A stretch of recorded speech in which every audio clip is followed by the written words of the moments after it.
De volta. Olha, os produtores de milho devem ficar cada vez mais atentos a um problema, né, que não ainda existe medidas curativas. São os enfesamentos, né, doenças que podem provocar perdas de mais de 70% aí na produtividade. A gente ainda tem também as cigarrinhas, né, que causam grandes danos à produção de milho no Brasil. Aliás, agora, por exemplo, o Paraná vive uma situação bem complicada, né, com perdas de quase aí 50% da lavoura, e um dos problemas tem sido a cigarrinha. Mas olha só, a gente conversou nessa semana com os pesquisadores da Embrapa Sorgo e Milho, né, que são especialistas no assunto, o Ivênio Rubens e a Dagma Dionísia. E eles vão dar dicas, né, de como você ali no sistema de produção ou no manejo pode, né, se ajudar a prevenir esses problemas, e também sobre como agir para que a sua lavoura possa estar protegida. Acompanhe agora nessa entrevista. E olha só, então a gente, antes de falar sobre esse manejo, né, tanto o Ivênio como a Dagma, eles sempre estão dando essa assistência, informação, não só fazendo levantamento de pesquisas, mas levando informação para os produtores rurais, né, porque as cigarrinhas, os enfesamentos são grandes desafios para esses produtores. Antes de a gente começar a falar sobre orientações de como proceder para evitar ou controlar, eu vou começar pedindo que o Ivênio explique rapidamente, né, sobre os tipos de enfesamento, né, e a questão aí da cigarrinha do milho, para a gente poder aí, começar a falar dessas dicas. Tá, na verdade, eu sou da parte de entomologia, então eu falo melhor da praga. E é até interessante a gente ressaltar isso, porque a gente está naquela situação, quem veio primeiro, o ovo ou a galinha, né? Na verdade, a gente tem que dar essa ênfase à praga, à cigarrinha, porque ela é o vetor, ela que carrega o patógeno que vai causar as doenças, que é o que a Dagma vai falar tão bem no decorrer da entrevista. Né? Para entender bem, nós estamos falando de um inseto muito pequeno, em torno aí de 4 milímetros. Convivemos com esse inseto há muito tempo, mas pelo seu tamanho, talvez ele passe até imperceptível na lavoura. Mas agora a gente está vendo com maior quantidade, né? A flutuação populacional está bem grande nas lavouras, e é mais fácil observar porque ele gosta de se alojar ali dentro do cartucho da planta do milho. Então, naquele cartucho, a gente encontra uma aglomeração, mais de uma cigarrinha normalmente, e fica mais fácil da gente visualizar. Então, essas características são interessantes. A gente tem um inseto pequeno que gosta de ficar no cartucho, coloração branca até o cinza, mas a forma mais fácil da gente detectar a cigarrinha com essas características, sabendo que é um inseto que se movimenta muito, ele voa constantemente de um local para outro, então por isso que quando uma lavoura é muito infestada, costuma observar até nuvens desse inseto. E uma vez ali alojado no cartucho, que é o local de preferência dela, onde tem maior umidade, ela vai picar a planta, né? Ela vai succionar a seiva da planta, e nesse ato que ela vai se alimentar, ela transmite o patógeno. Certo. E a questão dos tipos de enfesamentos, né? Eu queria que vocês pudessem explicar, né? Só para dar uma rápida explanação para quem está em casa, que a gente tem dois tipos, né? Tem o pálido e o vermelho. Então, em relação aos patógenos, na verdade, são 3 patógenos que são transmitidos pela cigarrinha. É o raiado fino, que é uma virose, né? Que é o Maize Raiado Fine Virus. E são os 2 enfesamentos que são causados por 2 bactérias, o espiroplasma, que causa enfesamento pálido, e o fitoplasma, que causa enfesamento vermelho. Qual que é a dificuldade? Muitas vezes a gente não consegue distinguir entre os 2 tipos de enfesamento na lavoura, né? O enfesamento pálido, ele dá estrias cloróticas que acompanham a nervura da folha ali, então em alguma fase mais nova a gente consegue identificar esse enfesamento pálido muito facilmente, mas posteriormente ele se confunde com o enfesamento vermelho porque ele causa um avermelhamento também das folhas, tá? E o raiado fino, ele aparece na fase mais vegetativa, até próxima à polinização ali, é mais fácil a gente visualizar. Depois essas 3 doenças se misturam no campo, então a gente tem chamado de complexo enfesamentos, né? É mais fácil identificar o raiado fino nas fases mais jovens da planta. Nessa fase mais jovem, a partir de V4, a gente já vê claramente sintoma de raiado fino, e os enfesamentos, dependendo de quando que a cigarrinha transmitiu e da suscetibilidade do material, né, a tolerância desse material à colonização, à infecção ali, a gente vai ver ele ou mais cedo, ainda na fase vegetativa, ou a partir do florescimento isso se intensifica mais. Então, é valendo lembrar que para o raiado fino a gente vê ele facilmente na fase vegetativa, e os enfesamentos a gente vai ver mais a partir ali da fase de polinização, mais próximo da fase reprodutiva da planta, mas dependendo da suscetibilidade, a gente também pode observar sintomas na fase vegetativa da lavoura. E só para deixar mais claro, né, os enfesamentos são 2 bactérias que causam esse problema, e elas são bactérias que não têm parede celular, então por isso são chamadas de molicutes, é como se fosse bactérias sem parede celular ou bactéria com a pele mole, né? Pelas experiências que você já tem em relação ao Paraná, né? Porque essa proliferação, assim, ela é sempre presente e acontece. A gente sabe desse poder, né? Que essas doenças, esses vetores tendem a fazer com que isso se prolifere de forma rápida, mas o que acontece que ainda não se conseguiu assim diminuir, né, essa abrangência nas perdas da produção no Paraná? Na verdade, não só no Paraná, né, como eu disse, na maior parte das regiões produtoras, a gente teve problemas graves aí perto de você, no oeste baiano mesmo, é uma coisa bem endêmica também, bem parecida com o que tem aqui. Eu acredito que já deve estar espalhada aí um pouco para todas as regiões do Mato Piba também. A dificuldade maior que a gente pode considerar foi que nos últimos anos o milho ele ganhou esse status de segunda safra, né, que o pessoal chama de safrinha em muitas regiões. E esse período de safrinha ele acabou coincidindo com a época normal que essa praga, a cigarrinha, ela tinha os seus maiores picos populacionais, que era em torno de fevereiro, né, até o iníciozinho de março, que tem uma combinação de temperatura, né, de clima ideal para que tenha essa praga. Você tem uma temperatura mais alta, você ainda tem umidade, você tem escassez de chuva em determinados períodos, né, que a gente chama de veranico. Tudo isso favorece a multiplicação da cigarrinha. Aliado a isso, a gente teve também o advento do uso dos transgênicos, né, principalmente da questão dos milhos tolerantes a herbicida, e isso proporcionou que tivesse muitas plantas desenvolvendo fora do período de safra do milho, às vezes dentro da soja, às vezes em terrenos de pousio. É o que a gente chama das plantas voluntárias ou tigueras, né, de milho que desenvolvem, e essas plantas servem de moradia e fazem uma ponte verde entre uma safra e outra, e faz com que a cigarrinha esteja presente e também o patógeno esteja presente na lavoura. Então, a gente tem uma associação de ocorrências, né, que não foi uma só, para favorecer todo esse surto populacional da praga.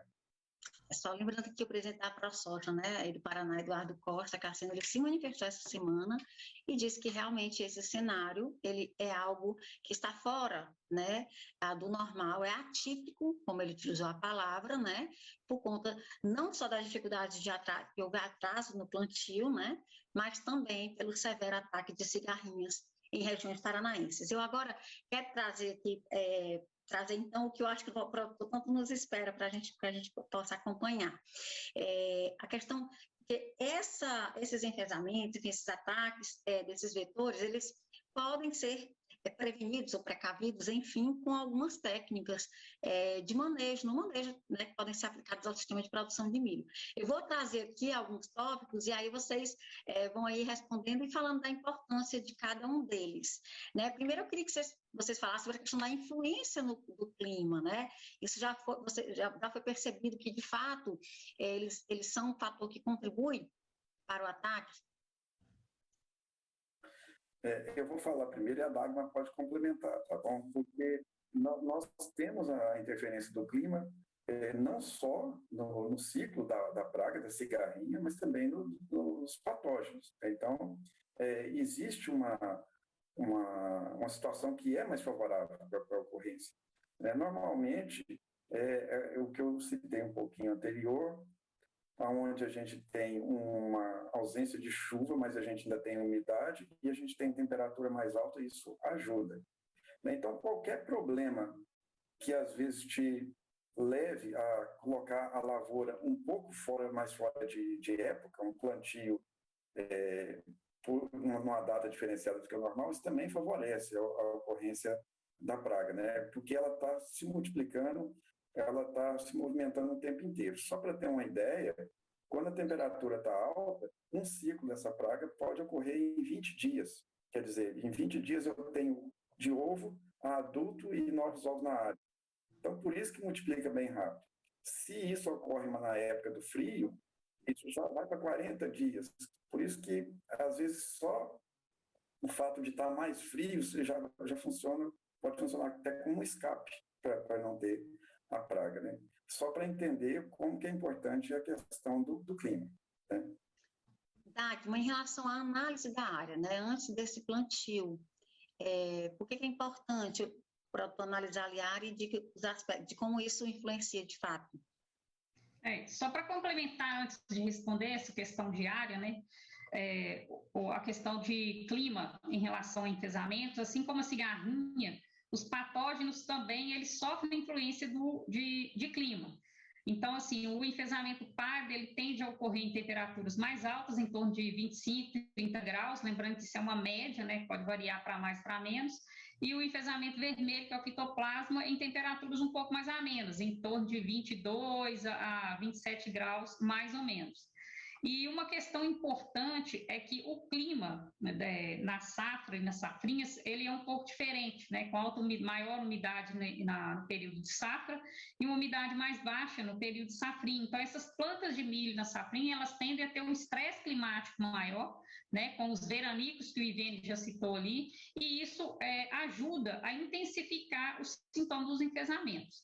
Já em relação a área, é sempre importante o produtor estar acompanhando, monitorando as lavouras dele, né? Principalmente se na área próxima à área que ele vai semear um milho mais novo, tiver ocorrência de lavouras mais antigas de milho, que está com incidência de cigarrinha, mesmo que não haja uma ocorrência alta de enfesamento na área do vizinho ou na própria área do produtor, que tem uma diferença às vezes de plantio, ele observar nessa área a população de cigarrinha, a incidência de enfesamentos, porque assim ele pode ter uma noção de que ele pode ter problema na lavoura mais nova aí. Porque a cigarrinha, ela migra das lavouras mais velhas para as lavouras mais novas, e isso tem sido um fator importante na determinação de tanto da população de cigarrinha como na severidade dos enfesamentos nas lavouras. Então, esse acompanhamento por parte do produtor para não perder o período que ele vai fazer o controle da cigarrinha, ele é importante. Por quê? Porque após a cigarrinha transmitir os patógenos, infelizmente não tem nenhuma estratégia de manejo para as doenças. E sobre a questão do tipo de semente, né? De que forma também, como é que o produtor tem que agir na hora de escolher essa semente, né, e de fazer essa semeadura? Então, em relação à semente, a gente fala cultivar, né? A questão da semente, pensando na semente em si, é recomendável que o produtor escolha sementes, sempre sementes tratadas, né? A semente já vem tratada pelas empresas de semente, mas pode ser feito um retratamento ali para prevenir a transmissão inicial da cigarrinha, né, após a germinação, e já em relação à escolha de semente, já pensando no híbrido, buscar junto às instituições de pesquisa, as cooperativas e demais fundações que tiver na região, que estiverem trabalhando dentro do assunto, quais são os híbridos que estão se adaptando melhor na região em que o produtor está lotado. Por que a gente fala isso? Porque muitas vezes um cultivar que ele tem uma reação numa determinada região, uma reação que aparentemente é de tolerância, em outra região, devido à pressão de inseto, né, de cigarrinha, nem sempre a reação vai se repetir, ou seja, o material ele pode ter um nível de suscetibilidade maior à doença, e isso é importante que o produtor tenha em mente que essa avaliação dentro da região dele, buscar o híbrido junto às instituições que têm uma tolerância mais adequada para a região dele. Vamos falar então agora dos usos dos inseticidas, né, nesse momento do plantio. A gente tem os biológicos e os químicos, e Vênio, quais são as orientações nesse caso para o produtor? Primeiro, né, a gente não pode ainda abrir mão da questão do tratamento de sementes com inseticida. Então, é importante conferir, né? Normalmente, as sementes compradas dessas boas empresas, elas já vêm com tratamento industrial de sementes. É só questão de conferir ali na embalagem qual o tratamento que teve, se está adequado para o controle, né, inicial de cigarrinhas, isso vale a pena. E o produtor também pode lançar a mão de produtos e fazer esse tratamento até na fazenda, se necessário. Normalmente são produtos ali do grupo dos neonicotinoides, então é fácil de encontrar, um grupo grande, né? A gente fala esse nome genérico porque fica mais fácil de olhar e é mais tranquilo. Mas o problema é que esse tratamento de sementes, que ele já foi com um período residual mais duradouro, antigamente se esperava até 30 dias, às vezes né, de resíduo ainda, com ele funcionando. E hoje, a cada dia que passa, esse período diminui, mais pela própria resistência adquirida pelos insetos, né, de um modo geral. Então, não tem conseguido muito mais do que entre 10 e 15 dias de um efeito residual sobre a praga. Então, rapidamente, você já estaria que estar monitorando e pronto para entrar com uma pulverização, né? A questão da pulverização é que não vale a pena um excesso de pulverizações. Às vezes a gente visita lavouras com 11 pulverizações para cigarrinha, e não é isso que resolve, né? A pulverização ela vai resolver mais se for ali no início. Então, as pesquisas mostram, né, não são dados nossos, mas dados de pesquisa do modo geral, que vai ficar ali em torno de 3, 4 pulverizações no máximo, se quiser insistir um pouco, né? A partir disso, já não tem muito mais efeito.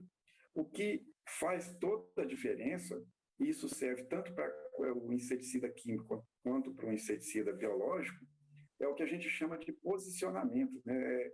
Qual o momento ideal que você vai entrar com esse controle? Você imagina que eu vou fazer um tratamento, uma pulverização, quando essa planta está ali novinha, no máximo 4 folhas desenvolvidas, e eu só vou ver o efeito desse tratamento que eu fiz lá na frente, 2 meses depois, perto do pendoamento, da polinização, quando é que vai ter a manifestação da doença, né? Então, o produtor, às vezes, ele fica um pouco desanimado, porque ele aplica o inseticida, passa 3 dias, ele vai na lavoura, continua vendo cigarrinha, aplica de novo, passa os 3 dias, ele continua vendo cigarrinha. Então, ele pode pensar, fala assim, mas meu produto não está funcionando, eu fiz pulverização, joguei dinheiro fora, a cigarrinha não morreu. Não é isso, é que a cigarrinha ela se movimenta, ela migra o tempo inteiro, então ela chega o tempo inteiro na lavoura. Então, muitas vezes ele já eliminou uma gama boa de cigarrinhas que estavam até infectadas, e o efeito positivo disso vai ser visto só lá na época do florescimento, do pendoamento, quando vai ver menos ocorrência de doença. Se não faz essa aplicação, a tendência de perdas são bem maiores. Então, eu só volto a frisar. Esse posicionamento ali de começar uma pulverização bem no início, ali com 2 folhas envolvidas, talvez, olhando se tem ou não tem a cigarrinha, ele é essencial. Isso vale para o químico e para o biológico, né? Só para deixar bem claro, nós temos mais de 30 produtos biológicos registrados no mapa, são todos fungos, né? O que tem efeito sobre cigarrinha do milho ainda são inseticidas biológicos à base de fungos, e nós temos o mesmo número de produtos químicos também registrados, inseticidas de um modo geral. Esses inseticidas, vale a pena o produtor olhar também, porque tem alguns que eles são de choque, tem um poder bom para matar a cigarrinha, mas um período residual que vai durar poucas horas. Então, ele não mantém o efeito na planta, ele mata muito bem aquilo na hora da aplicação.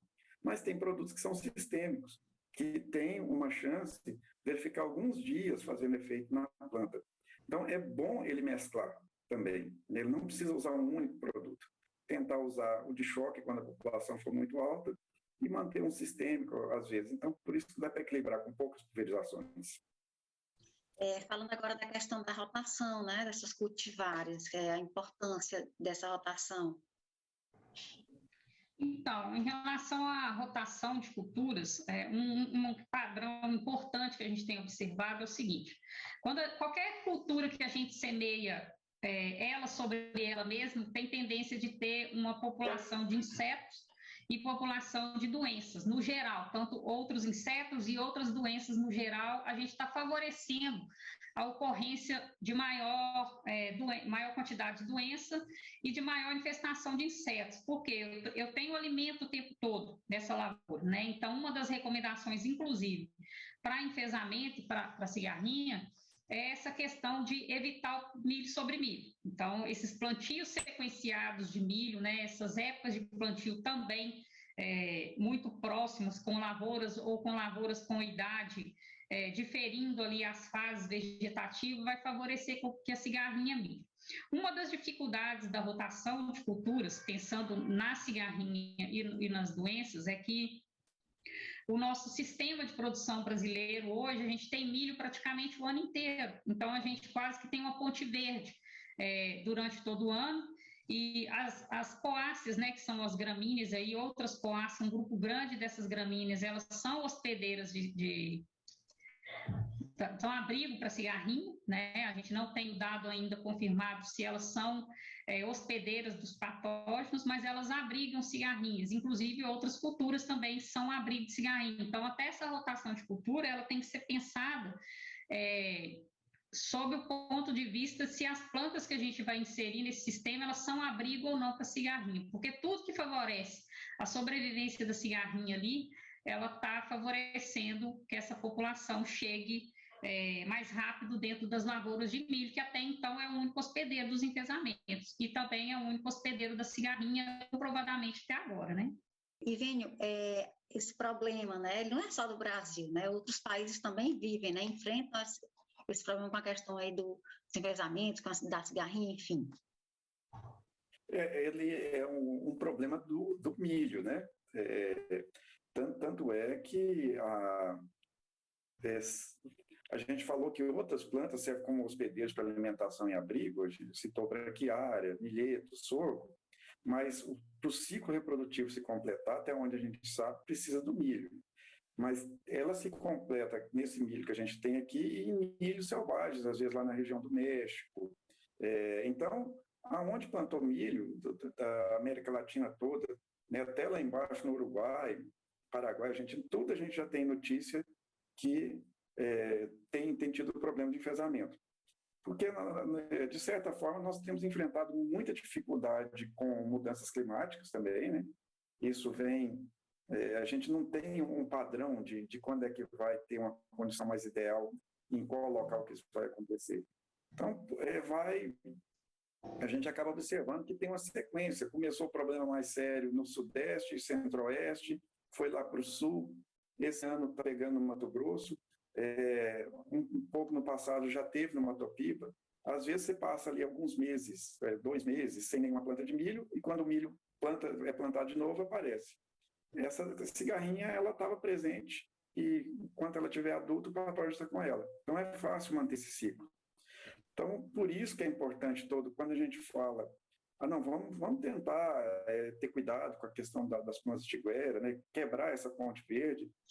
Se a gente conseguir lutar em cima disso, quebrar essa ponte verde, escolher cultivares mais adequados, que a gente sabe que não é fácil, que a demanda por milho é muito grande, mas as empresas soltam a lista, a Embrapa tem esforçado para cada ano soltar também uma publicação com uma listagem dessas cultivares. Então, tem aonde o produtor buscar essa informação e escolher uma cultivar adequada e também escolher produtos adequados para o controle, né? A gente fala que hoje qualquer produtor ele precisa só do planejamento. O planejamento vai ser essencial para ele cuidar bem de tudo. Gente, muito obrigada, tá, pela participação de vocês. Eu super agradeço, foi um bate-papo muito bacana e muito informativo para o nosso produtor. A gente que agradece o convite e reforça que a Embrapa está à disposição, né?